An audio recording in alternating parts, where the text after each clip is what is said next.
cool. I'm trying to come up with words. I feel like this man has gargled gravel for 16 hours and then smoked 3 packs of cigarettes. Welcome to Electric Enthusiasm, the podcast where we celebrate an ironic enthusiasm. I cannot wait for today's topic, Katie Cobalt. I see what you did there, yeah. And I'm Alexander Kilf, and I'm a pool-shooting shimmy shicer shaking my head when I should be living clean instead.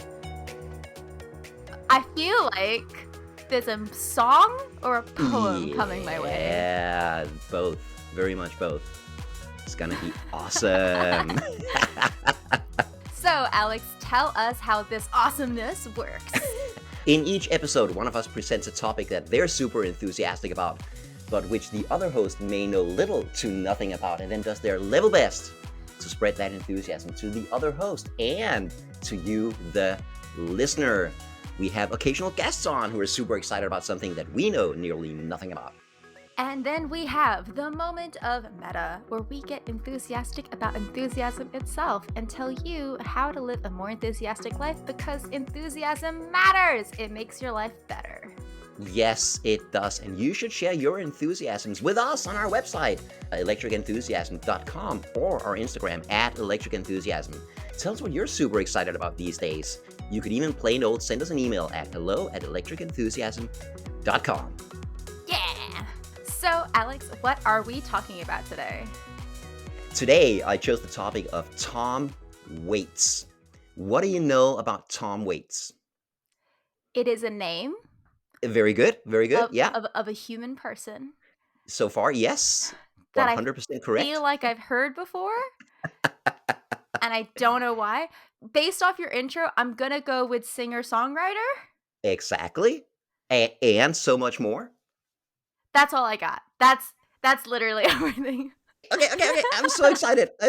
I'm gonna make your world a little richer and a lot more weird I love by that. introducing you to Mr. Thomas Allen Waits. Mm-hmm. So, we like to start with facts first here on the podcast. So, what should I know about Mr. Tom Allen Waits? He was born in December 1949, and he's an American musician, composer, songwriter, and actor. Whoa. Yeah, the man is incredibly talented. He started his music career in LA in 1972.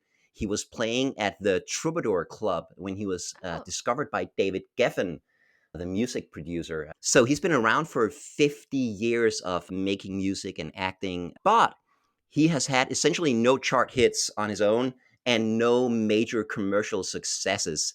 He has a cult following, but no like major success. So, what's his biggest hit? What might have I heard of? His two most well-known songs are Waltzing Matilda. Hey, I do know that song. In the traditional Australian version or the Tom Waits version? I just know the song. Okay, we're going to hear it in a second. Yeah. And then his other one is, Katie, you don't strike me as necessarily a huge Bruce Springsteen fan. Not particularly. No, you know he exists, right? But yeah, he exists. He's a human person with a name and music. Very good. And one of his very popular songs is Jersey Girl. Oh, yeah. Yeah, which a lot of people think is a Springsteen song, but it is in fact a Tom Waits song. Nice. Yeah, Tom Waits wrote it for one of his albums. Springsteen picked it up on YouTube, and we're going to link to that. There is on YouTube a live recording of the two of them singing it together on stage, and it's awesome. Cool. Because Tom Waits' version is so much better than anybody else's. Yeah. Maybe you're biased? Maybe? Not at all. No, this is 100% objective fact. If you want to hear something really bad, Rod Stewart did a cover of Waltzing Matilda, and it is so bad. So bad. I like one song from Rod Stewart, and that's Maggie May, and that's it. Everything I don't else. even know that one. Which one is that? But you made a first class fool out of me, and I'm blind as... Anyway, it's just, I don't... Please cut that out. You're not gonna No, cut that out. that's staying Shit. in. Tom Waits' songs have been covered a zillion times. In 2008, there was an album called Anywhere I Lay My Head that was all Tom Waits covers, sung by Scarlett Johansson. What? Who knew, right? What? Yeah, I know, I know. And you have heard at least one Tom Waits song. Because back in our Hallelujah episode, the one on the beautiful song Hallelujah, we talked about it appearing in Shrek. Yes. I assume you've seen Shrek Of 2. course I've seen Shrek 2. Shrek 2 Of is the course you've best seen. sequel of any film of all time. Shrek 2 is a masterclass in how to make a sequel. So good. I'm assuming there's a Tom Waits song in there somewhere. Yes, there is. I put a link in the script. Try clicking on that and explain what's happening in this scene. Happily. I probably recognize the scene because I've seen this movie so recently. Okay, we're at the hidden hideaway in the forest. Oh, it's where the king, who's played by John Cleese, meets Puss in Boots. I know this scene. Deeply Yes, and truly, I know this exactly. scene. And what's the music? Captain Hook is singing. It's very tango-esque. I'm assuming it's called A Little Drop of Poison. Exactly. It's got a very lovely tango-y beat. Makes like want to dance. Ba-dum, Yes. bum, bum. Lovely. And that is a Tom Waits song called A Little Drop of Poison. I like my town That's the with a one. little drop of poison. I have to say, I love Shrek. Like, could do an episode about the first two Shrek movies. They do know when to pick a song, and like, They do. slight detour. You shouldn't have mentioned Shrek 2. This is entirely your own fault.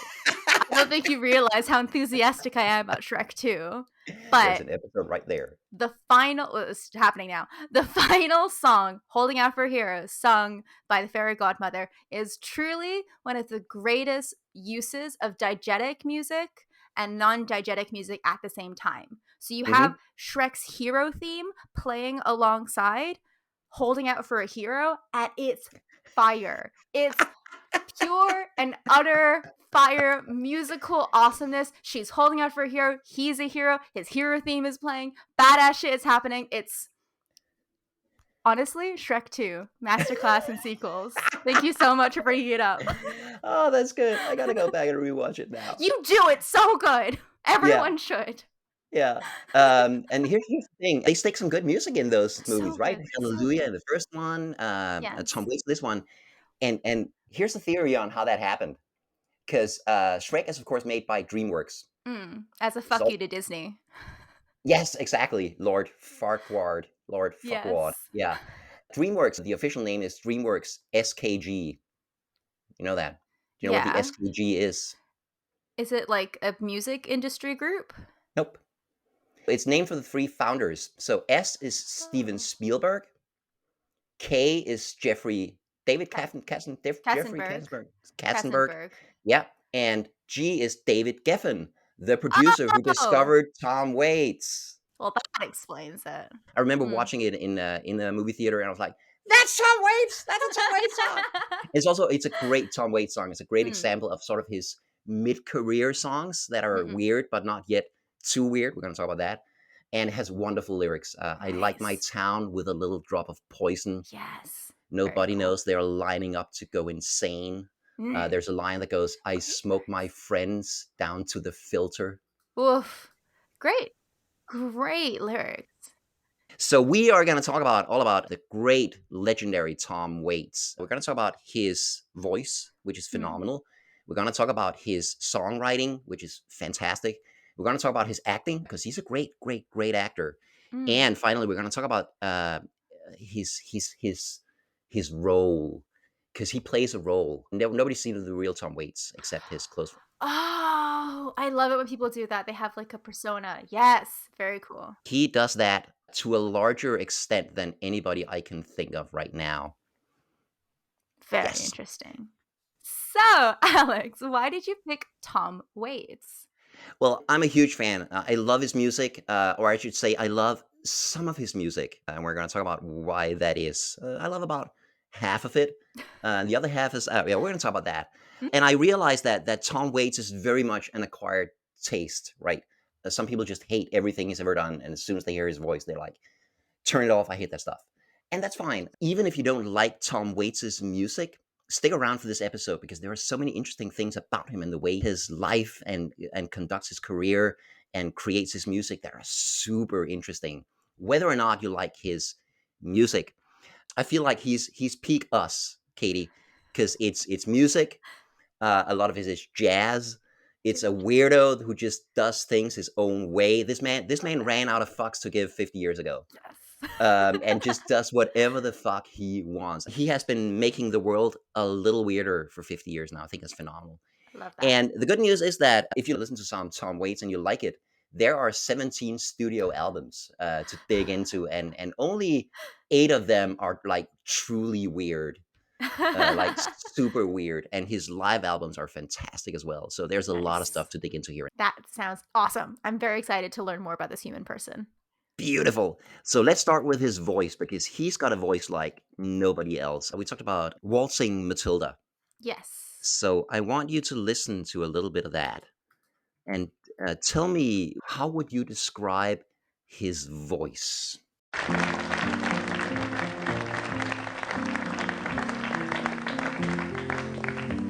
Well, I close with a song called Waltzing Matilda.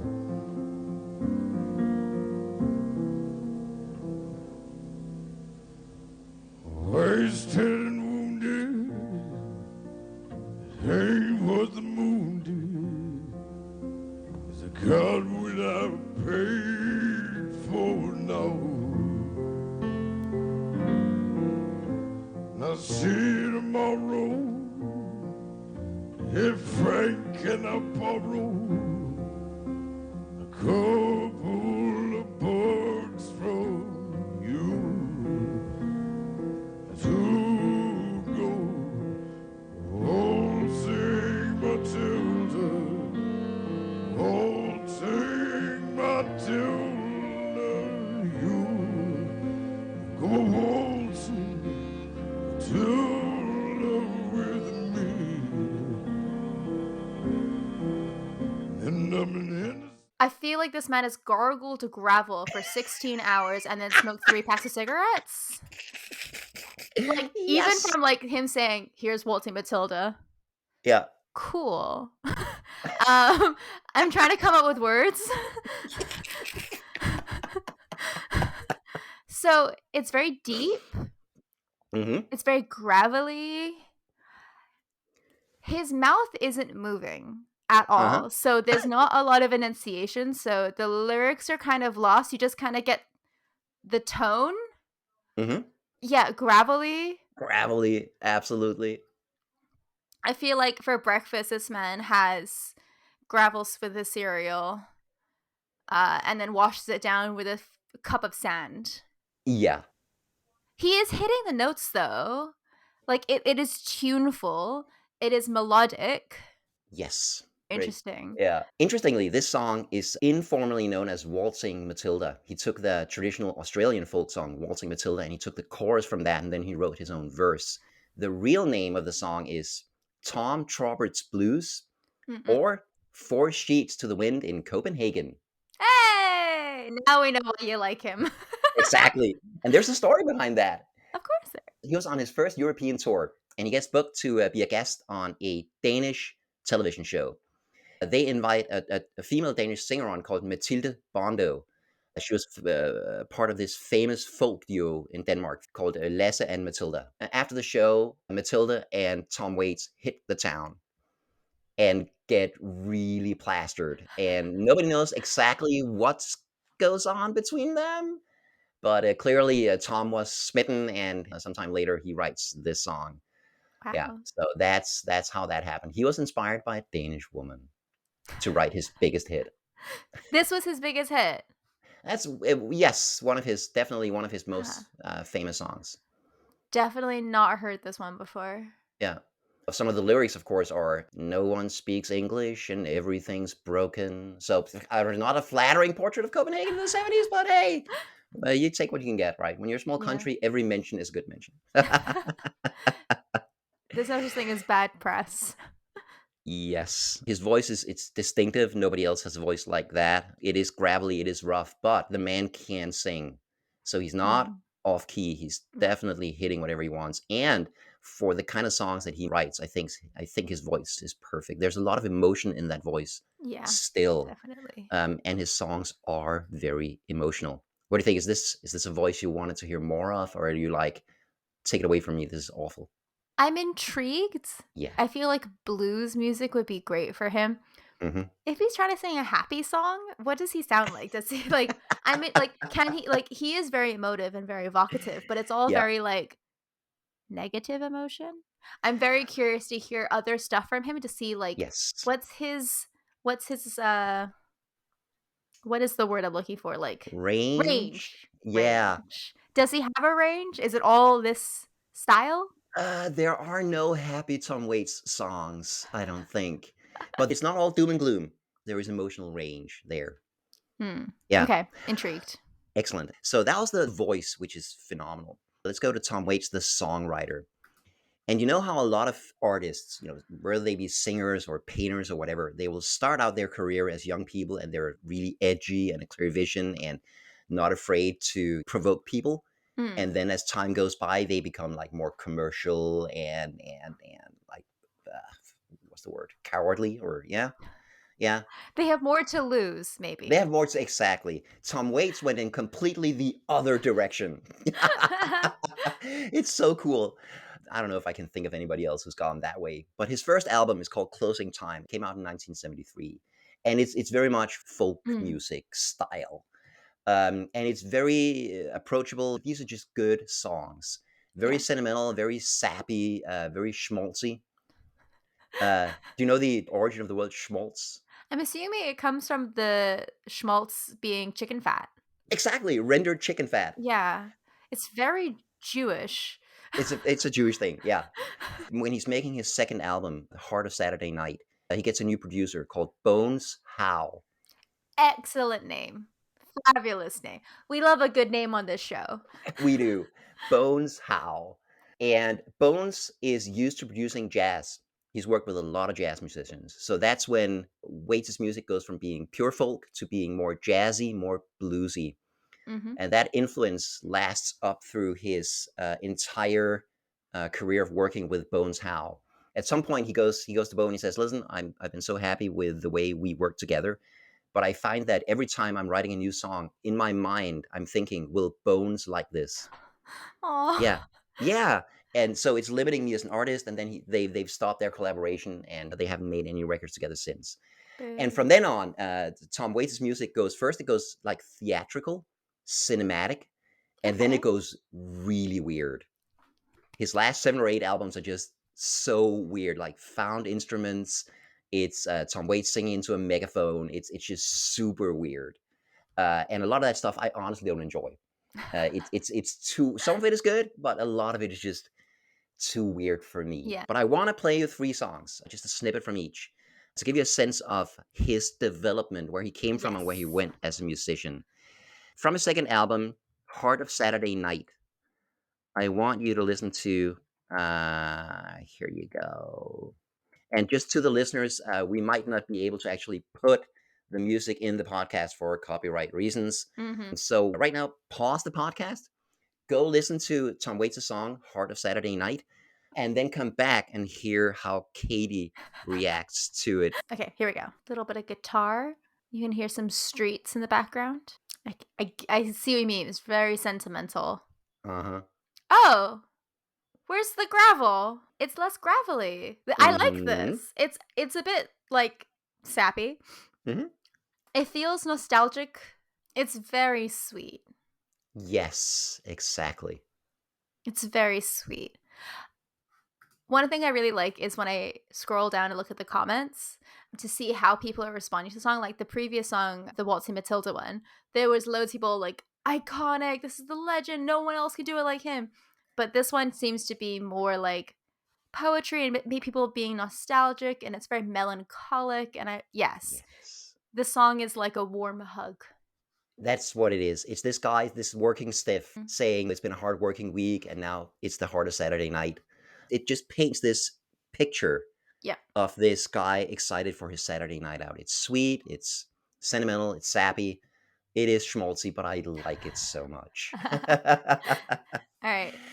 was the beginning of Tom Waits' career when Bones Howe was part of his productions. Yeah. Then the next link is from a live performance. It's from the Glitter and Doom tour.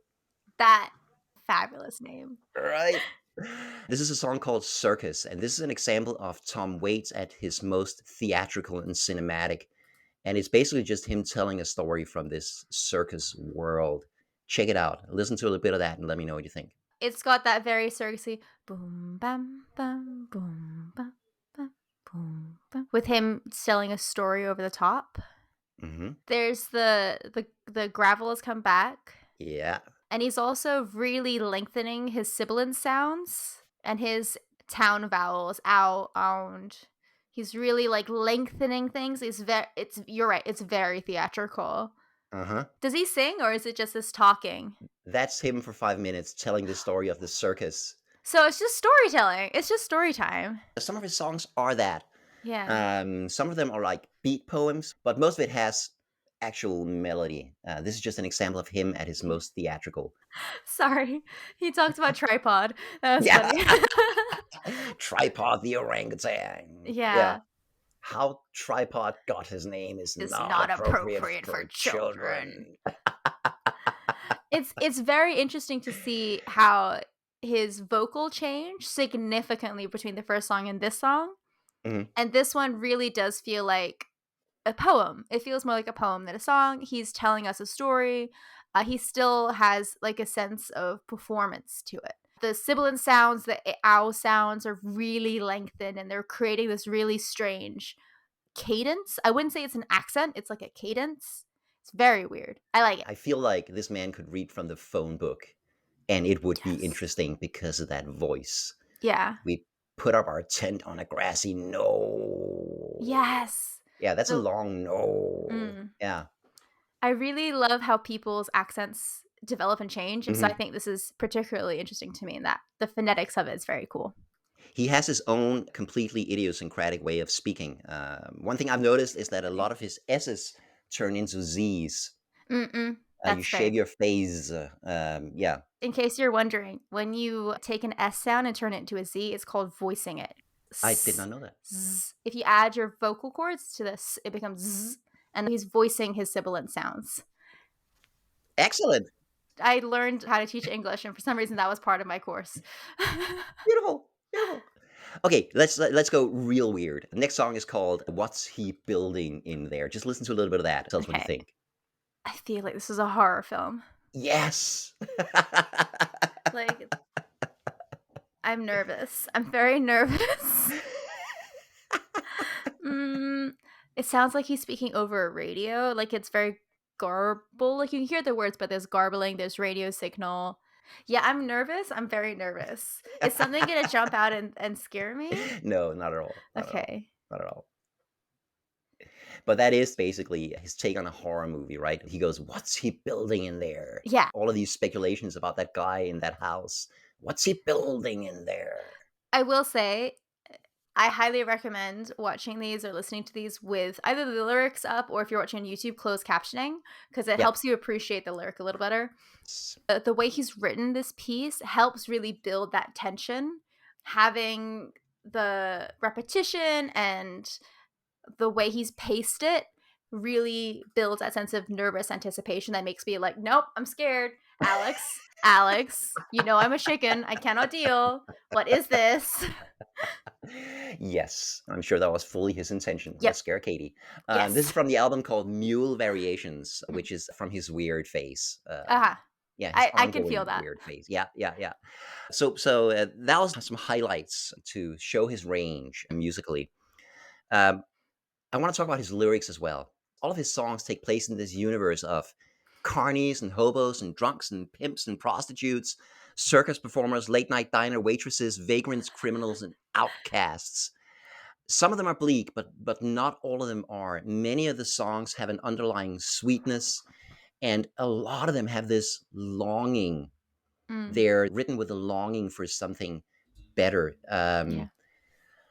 I want to give you an example of that. There's a song called Kentucky Avenue, which is basically this boy singing to his best friend about all of the trouble he wants them to get into. Like, I'll get $1 from my mama's purse, buy that skull and crossbones ring, and you can wear it round your neck on an old piece of string. Then we'll spit on Ronnie Arnold and flip him the bird. slash the tires on the school bus. Now, don't say a word. I'll take a rusty nail, scratch your initials in my arm. I'll show you how to sneak up on the roof of the drugstore. Wow. Yeah. And then in the last three verses, the song takes a turn. He sings, I'll take the spokes from your wheelchair and a magpie's wings, and I'll tie them to your shoulders and your feet. I'll steal a hacksaw from my dad, cut the braces off your legs, and we'll bury them tonight out in the cornfield. Aw. So he's been singing all of this to his friend who's got polio, Yeah. who's in a wheelchair, braces on his legs. He can't get up to any of all that trouble. There's no way he can sneak up on the roof of the drugstore. Yeah. But here's his friends, here's all the cool stuff we're gonna do. And that song breaks me a little bit every time I hear it. It's so Yeah. beautiful. Do you want to hear a little bit of it? Yes, please. I think the piano as well really helps build that sense of longing and pining for something. It's very sweet. He's getting to the wheelchair part now.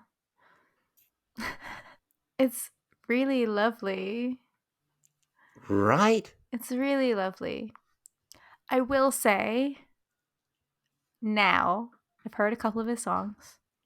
I don't like his voice.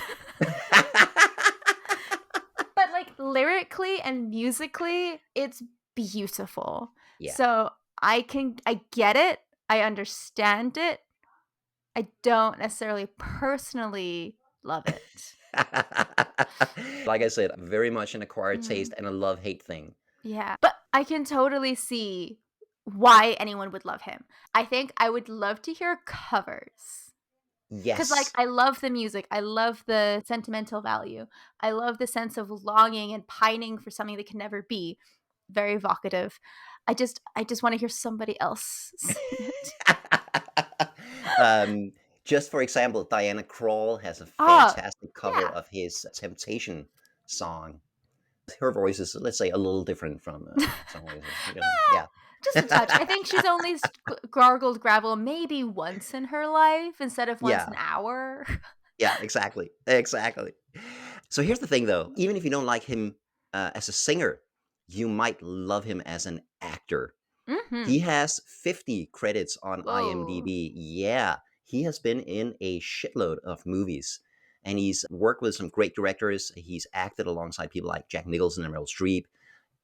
Holds his own every single time. In fact, if you ask me, he steals the scene every single time he's in something because he has that presence. He was in one of my favorite movies of all time, which is The Fisher King. Have you seen that? No. Okay, so it stars Robin Williams and Jeff Bridges. Robin Williams plays this homeless person in New York who has fantasies of fighting the Red Knight. And then Tom Waits is one of the other homeless people that we meet. In this scene, he's in his wheelchair, he's a war vet, and he is begging for money in Grand Central Station. I totally buy him as a homeless person. I can see how he'd be cast in that role. Did you hear Jimmy Nichols got picked up yesterday? Oh, yeah? Yeah. He got caught pissing on a bookstore. Man's a pig. No excuse for that. Thank you, babe. We're headed for social anarchy where people start pissing on bookstores. Asshole. Didn't even look at you. Well, he's paying so he don't have to look. See, guy goes to work every day, 8 hours a day, 7 days a week. He gets his nuts so tight in a vice that he starts questioning the very fabric of his existence. And then one day, about quitting time, the boss calls him into the office and says, "Hey, Bob, why don't you come on in here and kiss my ass for me, will you?" Well, he says, "Hell with it. I don't care what happens. I just want to see the expression on his face as I jam this pair of scissors into his arm." Then he thinks of me. He said, "Wait a minute. I got both my arms, I got both my legs. At least I'm not begging for a living." Sure enough, Bob's gonna put those scissors down and pucker right up. You see, I'm what you call kind of a moral traffic light, really. I'm like saying, red, go no further. Boot, boot, boot, boot, boot, boot, boot, boot. Uh-huh. Uh-huh. Wow, Robin Williams. That hat is a choice. Gets his nuts so tight in a vice. He is a good actor. He is a great actor. My favorite role of his is from a movie called Down by Law by Jim Yeah. Jarmusch. I think the only time where Tom Waits actually has a lead role. The other two guys in the movie are John Lurie, another musician, and Roberto Benigni. Oh wow. Yes, it's a prison break movie without a prison break. It's amazing, and he gets to be again full on weirdo and just play himself, and he does it so well. Nice. It's really funny Yes, when I googled him, like the first Google question thing is Tom Waits in The Mandalorian? So it sounds like he's yeah, going to be joining the Mandalorian cast soon, which would be cool. I didn't know that, but if he does, I'm sure he'll do it well. I'm excited to see it. I love The Mandalorian. It's my favorite series. Yeah, oh, that's awesome. The final thing I want to talk about is Tom Waits the role, because he Yes. takes those acting skills and then he basically applies them in his public persona. When I Googled Tom Waits, the first question I got, people also ask, Is Tom Waits for real? But is he though? Is he for real? no, he is not. Or is he? That's a very good question, and maybe we can answer that together. Let's start from here. The man has essentially led two lives. In the first part of his career, he was this hobo looking guy who drank a lot of whiskey and smoked a lot of cigarettes. Mm-hmm. He lived for years at the Tropicana Motel in Hollywood in like semi squalor in these two super messy rooms. Bones Howe, the producer, said Tom was always drinking and he drank pretty heavily. It was what he was and what he was doing, and he didn't want to be interfered with. That's when he became this persona Yeah. of somebody who is really weird, a little bit out of it, not entirely present, but will still say super cool and interesting things. It feels like a pool of wisdom wrapped in a hobo. Yes, yes. And a lot of his lyrics from that time came from him going out. He would go down to Skid Row in Los Mm. Angeles with a bottle of whiskey and just drink all of it and meet these people and talk to them and take a lot of that back into his lyrics. Mm-mm. Then in the 80s, he meets a woman called Kathleen Brennan, falls in love at first sight, marries her, and completely turns around his life. Oh Stops drinking wow. completely. Yeah, she not only becomes his wife, she becomes his collaborator. He said, I didn't just marry a woman, I married a record collection. Yeah. Wow. They've collaborated on every single one of his albums since then. Yeah. And the funny thing is that when he went straight in his life, that's when his music got super weird. He had to let the weird out somewhere. Exactly. Now it comes out in his music, which Mm. again, the later albums, not my taste, but I can definitely appreciate his musical authenticity Yeah. in that he does whatever the fuck he wants. Yeah. Found instruments, weird instruments, singing through a megaphone, singing on a radio, Yeah. like you heard, that kind of thing. That's his style now. And in his new life, he is intensely private. There are no Mm-mm. authorized biographies or documentaries about Tom Waits. Oh wow. He lives with his wife and three kids in in a house with a picket fence. This perfectly traditional middle class American family life. Bones Howe talks about having Tom Waits over for dinner, and he's just this perfectly normal guy. He's funny. He's a little shy, Yeah. as far as we know, because he never ever shows that, and he never ever talks about that in any interviews ever. Because every time he gives an interview, he's playing the role of Tom Waits. Yeah. Yeah. I want to give you some of the things he'll say because Yes. I'm very yes, intrigued. I kind of want to see some interviews from him now, or look at some stuff he we'll says. look try reading each of these. Hmm. For these are verbatim from interviews he gave. Sorry, this first line sounds like a line from a Monty Python movie. Are you kidding me?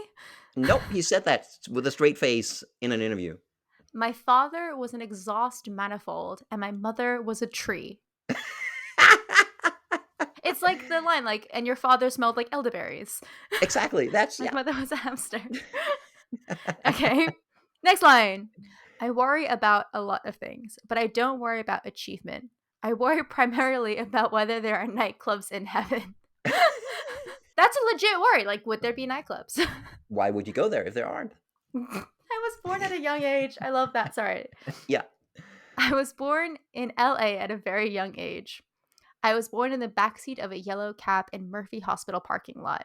I had to pay $1.85 on the meter to move.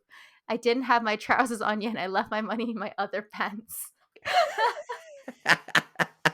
Oh my god, it's amazing. Yes. A lot of interviewers struggle with this, right? Because they have this artist on and they're like, so who are your influences? Where are you from? What are you working on right now? And he'll give these completely random answers. Yeah. But there's one interview who always got it, and that was David Letterman. Yeah, I can see that.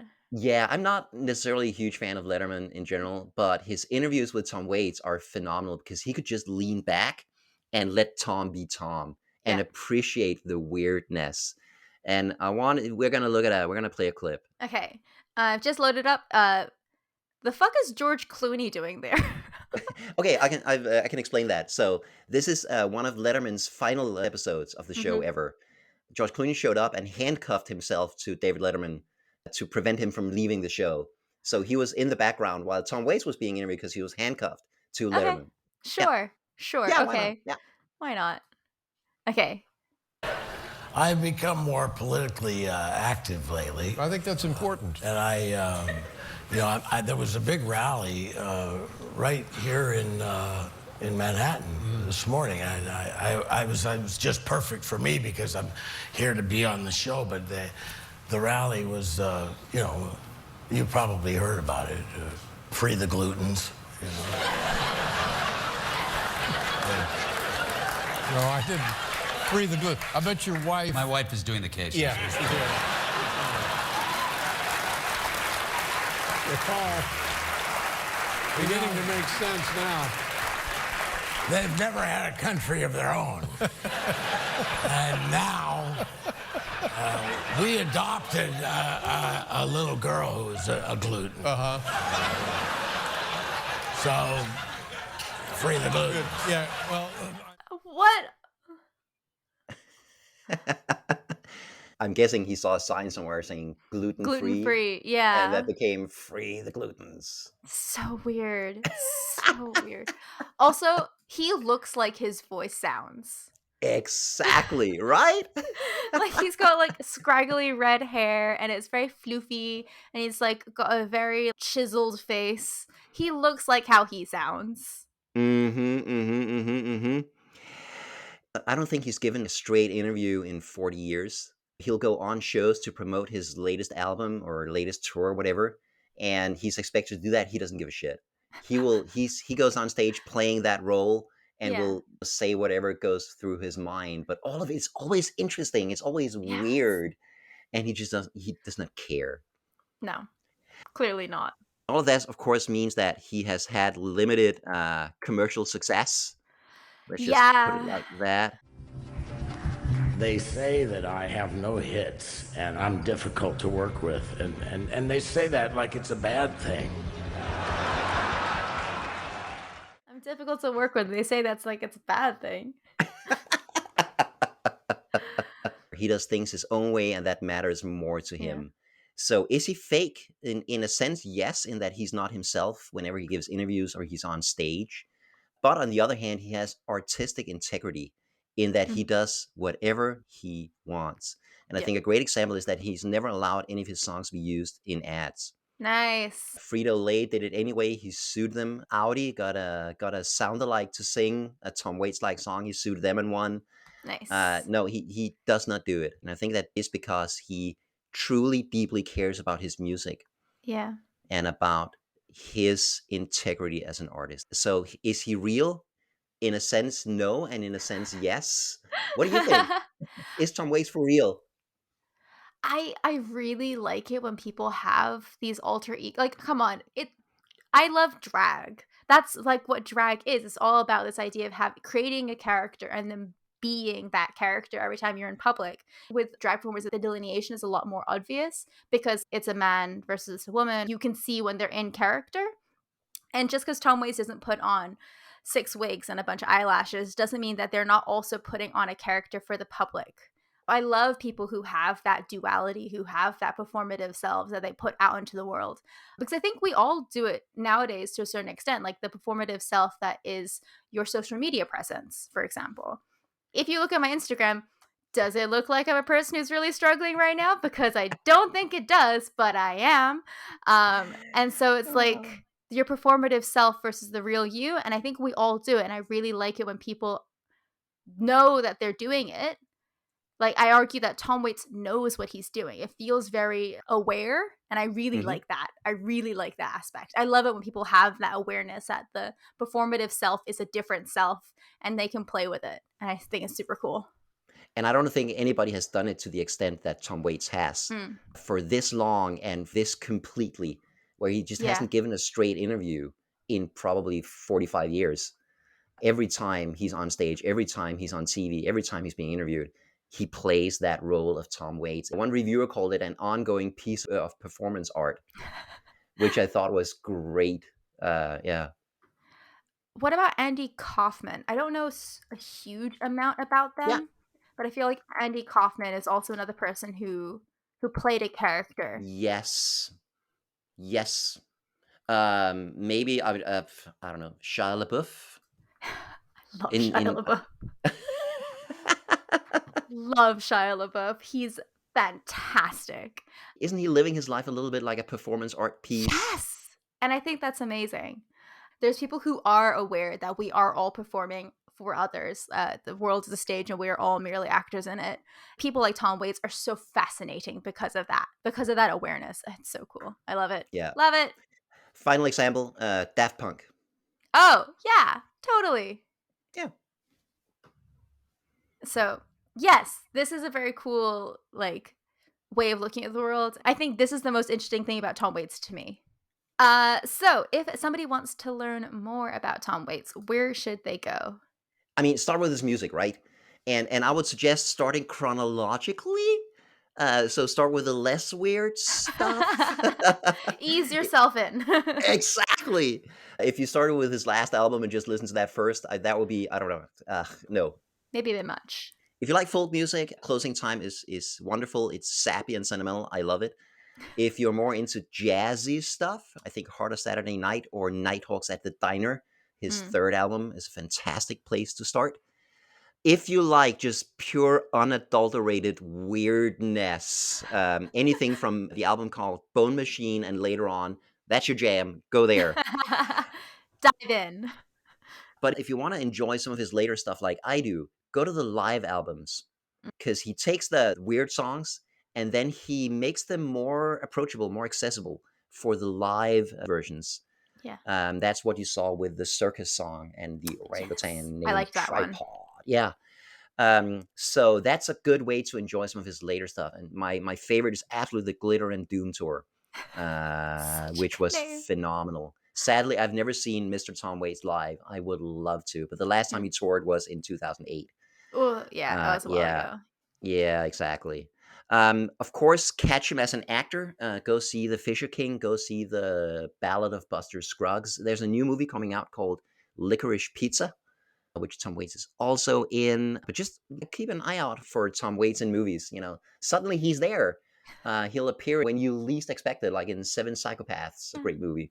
He's one of the 7 psychopaths. He plays a serial killer. Oh, cool. Yeah. That's a niche. That is such a niche right there. I want to give Tom Waits the last word here from his Rock and Roll Hall of Fame acceptance speech. You know, songs are really just very interesting things to be doing with the air. And I love working with tunes and I guess, you know, we all love music, but we really want music to love us, you know. Songs are just very interesting things to do with the air. I mean, he's not wrong. He's not No, wrong. exactly. Exactly. That's so good. Okay, so Katie, what do you think now that you've been introduced to Mr. Thomas Allen Waits? He sounds like a really interesting person. This is one of the enthusiandments we talked about previously. This idea about knowing about the thing helps build your enthusiasm for the thing. So, like, I'm not 100% sold on his vocal stylings. However, he sounds very interesting, and I think I want to watch a lot of interviews from him. I want to know more about the persona and the character because I think that sounds fabulous. I love that idea of playing with the performative self. I think that's super interesting. And lyrically, musically, I'm down. So down. We'll try and listen to some of his earlier stuff. And then for his later stuff, maybe we'll go for the live albums and or covers. You should start with Nighthawks at the Diner, Mm. which is a live album he recorded in front of a live audience, and and he tells these amazing stories, and yeah, Cool. I will start there. Nice. Thank you. I excellent. feel my life is a little bit gravelier and a little bit more interesting now that I know that Tom Waits is in it. I feel like my world is weirder, and I love it when my world is weirder. Thank you so much for bringing it into my attention. You're entirely welcome. So, dear listener, what do you think about Tom Waits? Have you heard him before? Have you seen him in any movies? What's your favorite song of his? Do you hate his voice with a burning passion, as a lot of people do? That would be perfectly okay. Are you mostly attracted to his pure, unadulterated weirdness in life?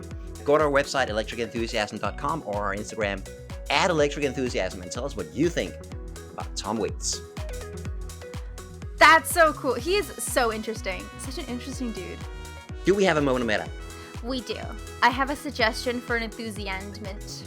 Ooh, hit me. It is to expand your enthusiasm. When you find a thing that you're enthusiastic about, it's really easy to just stay enthusiastic about that one thing, but you can expand your enthusiasm and get things that are nearby and get enthusiastic about that as well and have more enthusiasm in your life, because it's so easy. If you're already like this one thing, go a little bit to the left and boom, there's another thing you might also love. That's a great enthusiasm. I love it. Do you have an example? Have you done that? Yes, I have. We met because we both love Lindy Hop. We both love swing dancing, this African-American vernacular dance from the 1930s. So I have started looking into other African-American vernacular dance forms because it's like an adjacent art form. And guess what? Turns out I love whacking. Turns out I love voguing. Turns out I love house dancing. There are so many African-American vernacular dance forms, and it turns out I love all of them. And because I have so much enthusiasm and a deep knowledge of Lindy Hop, I can enter these dance forms, A, with a little bit of a step up, which is always fun. It's nice not to be an absolute beginner. It's nice to have a little bit of knowledge. But B, like, there's some really fun moments of contrast. There's some really fun moments of being like, this thing and this thing are weirdly similar, and now it's really hard for me to do them because I keep mixing them up, and it's great, and I love it, and it's so fun to find these connections between the things I am enthusiastic about. Yes, I can absolutely see that. Mm-hmm. And if you like this thing, there's a good chance you'll like this thing that is like the other thing. Exactly. Or at the very least, try it and see if you do like it. Yeah. Is there anything where you like a thing and then you found another thing that's very similar because of the first thing? Totally putting you on the spot here. Yeah. No, well, for the dancing, we learned Lindy Hop first and Charleston. Mm-hmm. That's where the dance school we go to, that's where they sort of focus. But then they offered a class in a similar dance called Balboa. Yes. Balboa is lovely, isn't it? Balboa is fun, but where Lindy Hop is big, Balboa is tiny. Mm-hmm. It's the Very much smallest dance. Yes. Yeah. At the big swing dance festival in Sweden called Harang, Yeah. they have the Balboa Palace. Have you seen that? No. It's a phone booth. You can go in there as a couple, and that's plenty enough So much room space. Yeah. to dance Balboa. Yeah. Balboa, a good Balboa dance can be done on a dinner plate. Yes, exactly. So that would be one example. And then of Mhm. course there's Kindle recommendations, right? You're reading a book on Kindle and you rate it highly, and then Amazon suggests, you might also like this book from a completely unknown author. I've discovered so many great books that way. Also bought a lot of crap books that way. But hey, So I feel like we're taking the recommendation algorithm from the social internet and just applying that to our lives. yes, yes. And somebody should do that, right? I mean, Somebody should. you can just do that with your life. You can do that, but what if you had, like, if you really enjoy woodworking, have you looked at this other hobby? If you really Yeah, enjoy this style of music, have you checked out this form of dance? that If would be if we very got cool. enough people to rate enthusiasms, then it wouldn't just have to be if you like this style of dance, might be like that style of dance. Maybe if you like this style of dance, you would probably love this author. That'd be super 'Cause weird. yeah, there are algorithms for that. You can take these disparate data sets and actually create connections between them. I think it's called like Bayesian algorithms. So, clearly, Alex, long-term project for the podcast, obviously. The Hmm. Expand Your Enthusiasm website, where everyone puts down the things that they love and that they're enthusiastic about. If you like Mexican food, you'll probably also love crocheting or something. I I don't mean, know. I like crocheting and Mexican food. This is very on brand so far. There you go. I love the idea of expanding your enthusiasm. Okay, so Alex, if someone enjoyed this episode, where should we send them next? You have got to go listen to our episode on Billy Strayhorn, where Billy Katie Strayhorn. geeks out on his life and music. And it's amazing. His musical genius is undeniable, but also the way he Yes. lived his life as a African American gay man in jazz music in the 1930s and 40s. Yeah. The authenticity he lived with, and again his willingness to be himself, I think was phenomenal.